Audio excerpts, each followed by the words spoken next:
Disclaimer: this content is intended for mature audiences only. Viewer discretion is advised. My name is Rachel. I'm 36, and I don't know who I am anymore. God, that sounds so dramatic. I hate even saying it out loud. But it's true. There's this low hum inside me lately, like a distant, constant buzzing, and no matter how many times I tell myself I'm being too sensitive, it doesn't stop. When I first met Aaron, I felt like I could finally exhale. He was steady, kind, charming in that quiet way that doesn't scream for attention but commands a room anyway. He made me laugh like nobody else, made me feel seen when I was so used to blending into the background. Back then, I would look at him and think, this is what it's supposed to feel like.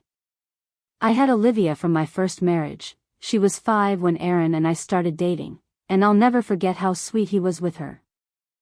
He'd braid her hair with clumsy fingers, read her bedtime stories in silly voices, and make her pancakes shaped like hearts on Sunday mornings. He didn't just accept that I came with a child, he embraced it. Or at least, that's how it felt. I remember once, early on, he pulled me close while Olivia was upstairs sleeping. His arms wrapped around me, his hands firm on my back, and he whispered against my ear, "We're a team, you know. You and me, and Liv." I melted into him. I trusted him. I let myself believe this was my second chance. But lately, it feels like we're living parallel lives in the same house. We had twin boys together 3 years ago, Noah and Eli. And I love those little tornadoes with my whole heart. But since they arrived, something between Aaron and me has shifted in ways I didn't expect. At first, I thought it was just exhaustion. 2 infants, full-time jobs, sleep deprivation, who wouldn't feel off? But as the months stretched into years, the distance didn't close. If anything, it widened. He still touches me, but it's different. Like last week, when I leaned into him on the couch after we finally got the boys to sleep. His arm draped around my shoulders, but it felt heavy instead of comforting, like a reflex, not a desire. I tried to tilt my head toward his chest, but he was scrolling on his phone, barely registering my presence. I kissed his jaw softly, hoping for that little spark we used to have, but he only offered me a distracted no warmth behind it. Even our intimacy has dulled. There are nights I reach for him, only to feel him tense slightly, like he's calculating whether he's too tired or if he should just get it over with. And when we do make love, it's efficient, almost mechanical. No whispered teasing, no lingering touches. Just, done. But it's not just the sex. It's the way he's become with Olivia. She's 12 now, that tricky, tender age where everything feels like too much. She's moody, sure, but she's a good kid. Lately, Aaron's patience with her is threadbare. He snaps at her for small things, leaving dishes in the sink, rolling her eyes, forgetting to do her homework. Things he lets slide with the twins because, as he says, they're just little. I tried to bring it up last week. We were folding laundry in the bedroom, the hum of the dryer filling the silence between us. I said, gently, "Aaron, can you try to go a little easier on Liv? She's going through a lot, and sometimes I feel like you're harder on her than you are with the boys." He didn't even look at me. Just kept folding. They're not the same. The twins are my kids. I stared at him, my mouth slightly open, my chest tightening. "She's your kid too, Aaron." He shrugged. "She's not mine, Rachel." And that was it. He left the room with a stack of towels like we hadn't just broken something fragile between us. He hasn't responded to my texts much since. Just short replies. One-word answers. Like I'm an obligation. That's when it hit me, standing in that laundry-strewn bedroom, the exact moment I realized something had shifted permanently. He doesn't see us the same way anymore. Maybe he never really did. And now, I don't know how to find my way back to him. Or if I even should. Aaron's a paramedic. Always has been, even back when we first met. I used to admire it, how selfless he was, how calm in crisis. He would tell me stories about racing against the clock to save someone's life, his voice steady but eyes flickering with adrenaline he wouldn't admit to feeling. I loved that part of him. Still do, if I'm honest. But I think sometimes being in emergencies all day has made him numb to the smaller kinds of pain, like mine. Last Thursday was Olivia's parent-teacher conference. Aaron promised he'd make it. I asked twice in the morning, just to be sure. "I'll be there, Ratch," he said, kissing my neck lightly as I stirred oatmeal for the twins. His hands slid around my waist, pulling me close. "I'll trade shifts if I have to." His touch lingered on my hip, and for a moment I let myself relax into it. Maybe this was one of those rare nights we could reconnect. But even then, beneath his lips, I felt the weight of what he wasn't saying. The avoidance. The tension we never seemed to untangle. By 6:15 that evening, Olivia and I sat across from her teacher while an empty chair stayed beside me.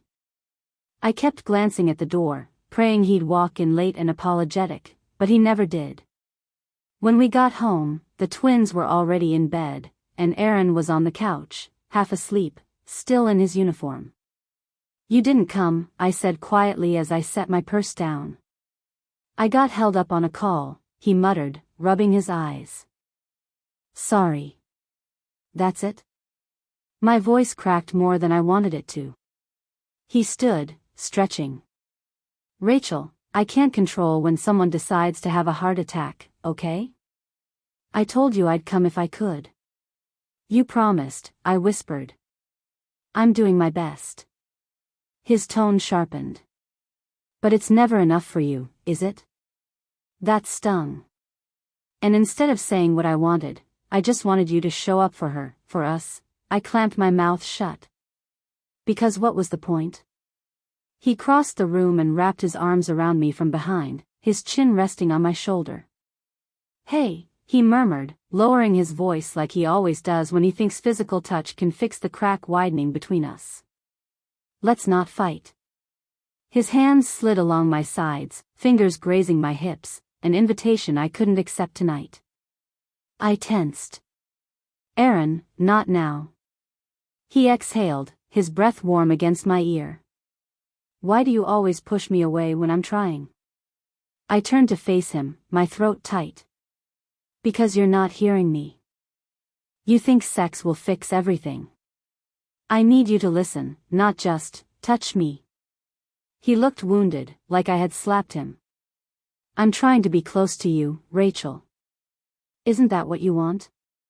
"It's not about that kind of closeness." He stepped back, frustration flashing across his face. "I work 12-hour shifts, run into burning cars, pull people out of wrecks, and I come home to this. I can't read your mind." "I'm not asking you to read my mind, Aaron." My voice rose before I could stop it. The twins started crying upstairs, as if summoned by the spike of tension.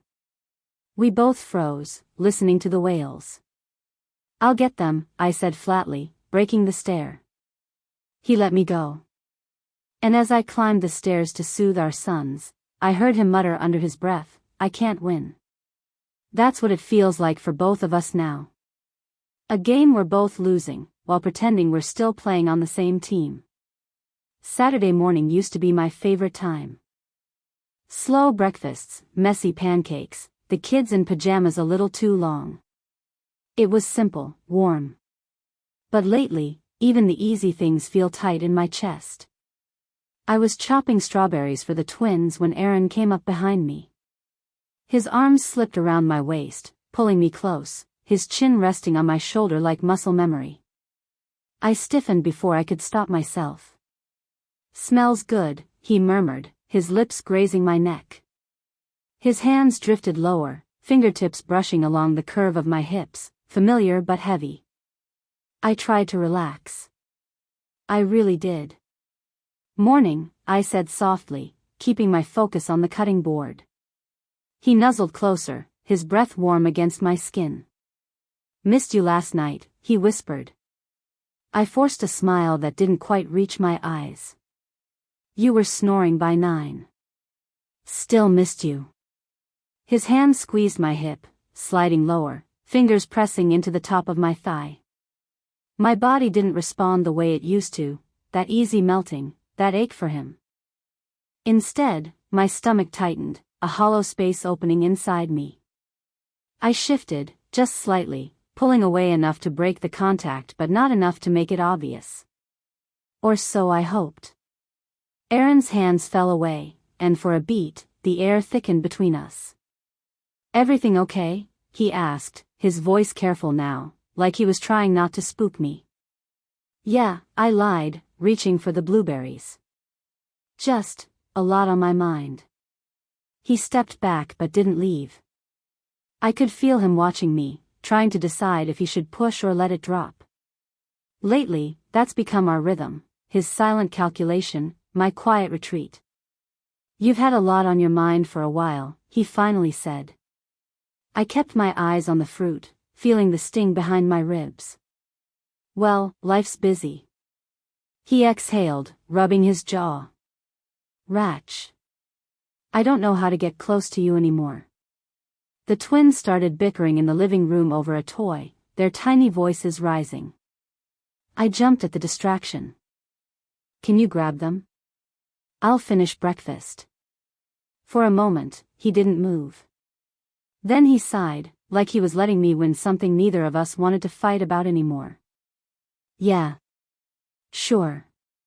He walked away, and I stood there, staring at the bright red strawberries, suddenly bitter in my mouth. Later that night, after we finally got the kids down, he tried again. We were brushing our teeth side by side in the bathroom. The mirror caught his eyes flicking to me, the way he used to when we were dating, that playful glance that used to make my stomach flutter. He rinsed his mouth, wiped his face, then stepped behind me. His hands found my waist again, and this time he kissed my shoulder, slow and deliberate. "You're beautiful, you know that," he whispered. I swallowed hard. "Thanks." His hands slid forward, fingers brushing the hem of my shirt. My skin prickled, not from desire but from the pressure I couldn't name. My breathing went shallow. I wanted to want this. I wanted to feel what I used to feel. But all I could think was, please don't. Not because I didn't love him. I did. God, I did. But every time he reached for me like this, I felt more distant. More broken. I gently pulled his hands away and stepped forward to the sink, pretending to fuss with the faucet. "I'm really tired," I mumbled. He stared at me in the mirror, hurt flashing across his face before he covered it with a small, forced smile. "Of course. Get some rest." I turned off the lights and climbed into bed, my back to him, staring into the dark. Why does everything have to turn into sex? It was supposed to be nice.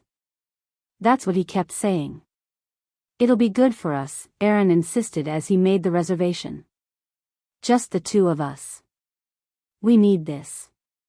He booked a table at that little Italian place we used to go to before the twins were born, before everything felt so heavy.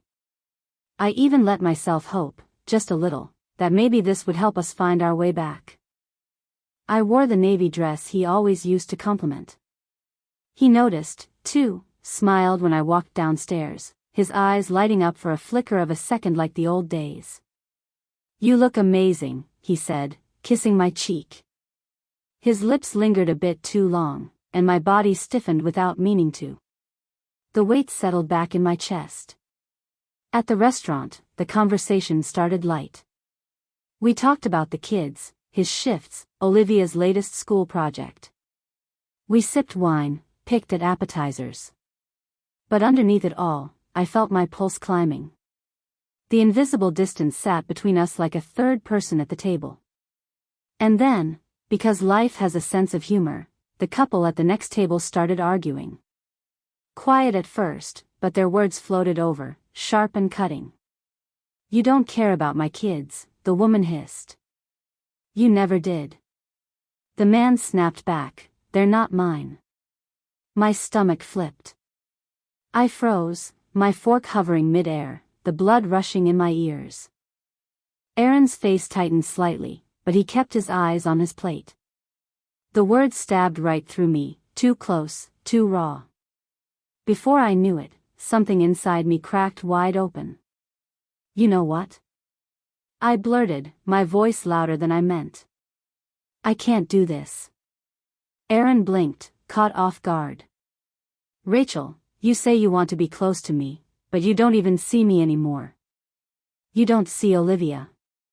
You treat her like she's some obligation, like she doesn't belong here. Ratch, he tried again, lowering his voice, glancing around at the other diners. No, let's not pretend, I snapped, my chest heaving. My throat burned as my eyes welled up. You said it yourself. She's not mine. Remember? God, Aaron. How do you think that made me feel? He rubbed his face, exasperated. That's not what I meant. You're twisting it. I'm not twisting anything. You said it. And ever since then, you barely look at me unless you want something physical. You touch me like that's supposed to fix everything, but I feel so empty. His jaw clenched, the muscle ticking. I've been trying, Rachel. I work my ass off, I come home, and all I get is rejection. You push me away, over and over. What am I supposed to do? Maybe ask me how I am, I whispered, tears falling freely now. Maybe just hold me without expecting something else. He stared at me, his face blank. His silence cut deeper than if he'd yelled. The waitress appeared, awkwardly hovering with the check. Aaron grabbed it without a word, tossing his card inside. The rest of the night passed in suffocating quiet. The ride home, the kids sleeping upstairs, the dishes in the sink, all of it coated in the thick fog of what I'd just unleashed. After Aaron went upstairs, I sat alone at the kitchen table, staring at my reflection in the dark window, my mascara smeared and throat raw. God, what did I do? Why couldn't I just hold it together? Why am I always too much or not enough? The guilt gnawed at me. I wanted him to understand, but all I saw tonight was confusion, hurt, maybe even resentment in his eyes. And still, beneath it all, that same bitter question pulsed inside me: why does everything have to turn into sex? The days after the restaurant blurred into each other, quiet and sharp all at once. Aaron stopped reaching for me. No more hands around my waist in the kitchen. No more kisses at bedtime. He moved through the house like a guest, present but distant, careful not to touch too much, careful not to say the wrong thing. And I missed him. God, I missed him. I'd catch him sometimes, sitting on the couch after the kids went to bed, staring at the muted TV, his jaw tight, his eyes distant. Not angry, just worn down. Like something inside him was unraveling, too. He wasn't the villain I wanted to make him out to be. He was hurt. And maybe just as lost as I was. I saw it most clearly one night when Olivia left her math book on the table. He picked it up, thumbing through the pages absent-mindedly. She's smart, he said softly, not looking at me. Way smarter than I was at her age. I nodded, standing awkwardly in the doorway. Yeah. She really looks up to you, you know. He smiled a little, but it didn't reach his eyes. I'm not sure she should. Aaron, but he shook his head, setting the book down like it was too heavy to hold. I don't know how to do this, Rachel. I thought I could. But it's different with the twins. They're easy, they don't question me yet. With Olivia, I always feel like I'm one step away from screwing it all up. His voice cracked slightly, and for the first time in weeks, I saw his vulnerability laid bare. It wasn't indifference. It was fear. Fear of failing me. Of failing her. And still, even knowing that, I couldn't find the words to bridge the distance between us. At night, I'd lie awake, staring at the ceiling while his back faced me. We used to sleep tangled together, his arm draped over my waist, my head on his chest. Now there was a careful space between us. Two people afraid to reach out first. I kept thinking about how we got here. Was it when the twins were born?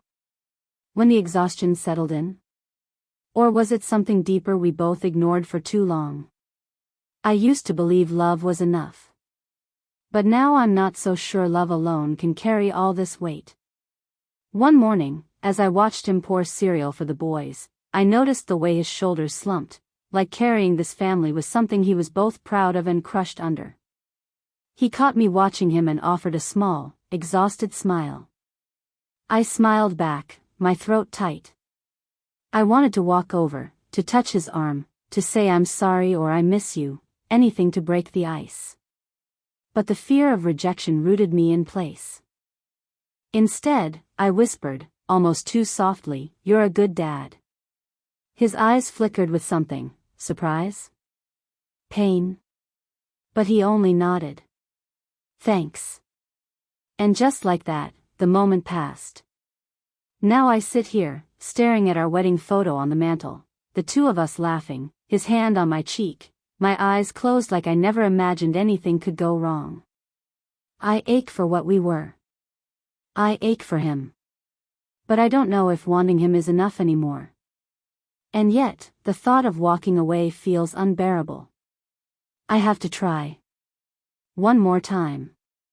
It was late, one of those nights where even exhaustion couldn't quiet my mind. I found him on the couch again, half asleep, the TV flickering dim blue light across his face.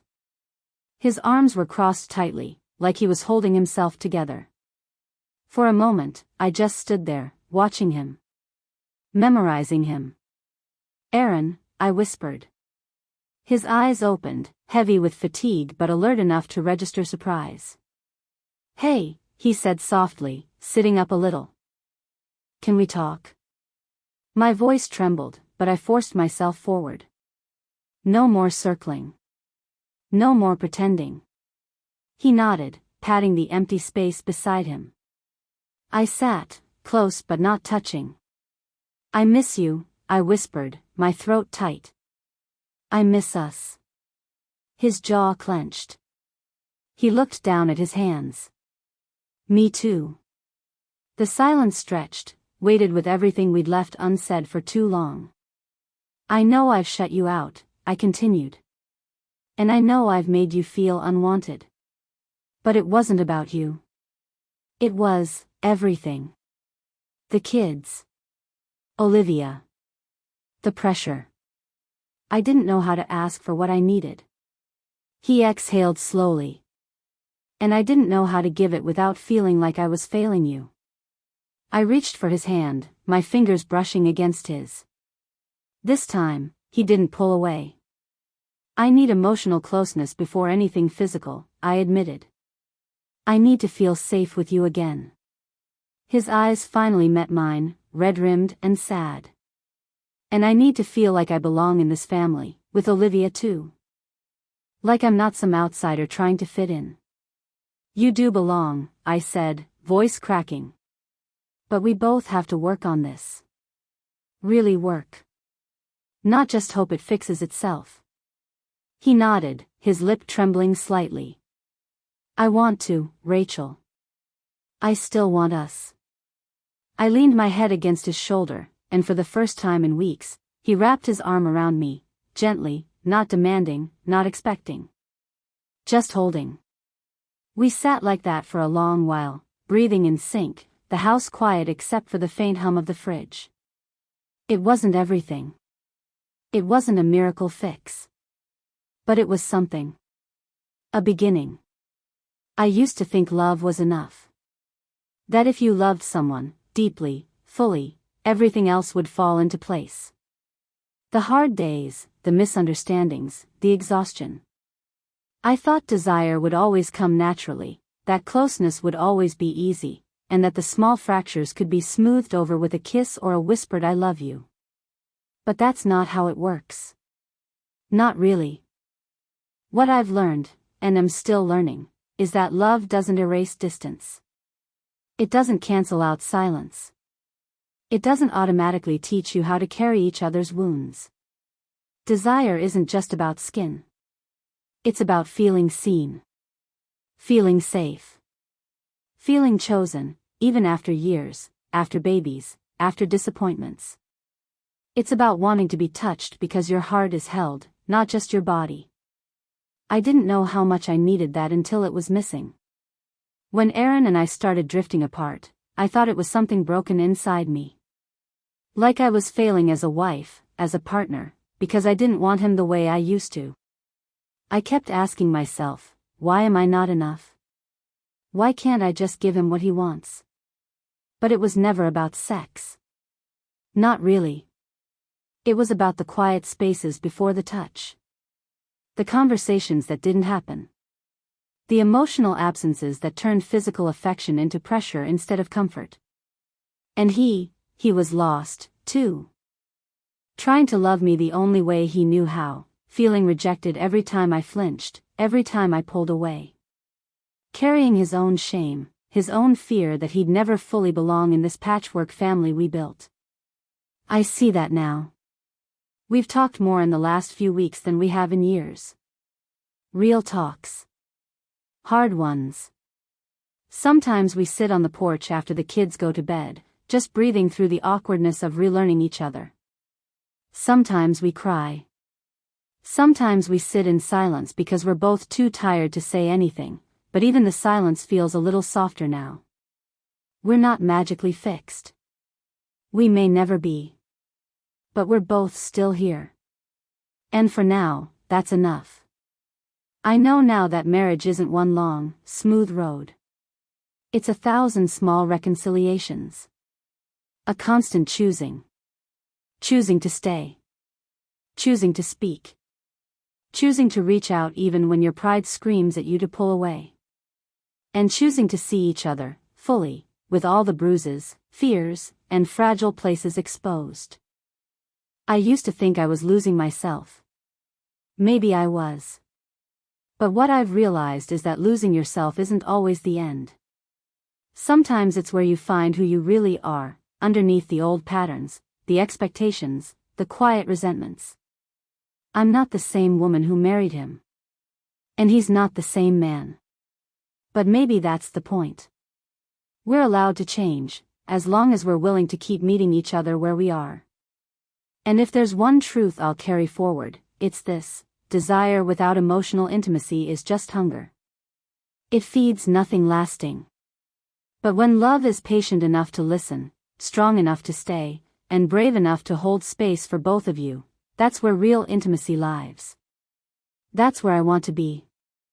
And tonight, as I feel his hand slip gently into mine while we sit in the dark, not demanding, not desperate, just present, I realize, we're finding our way.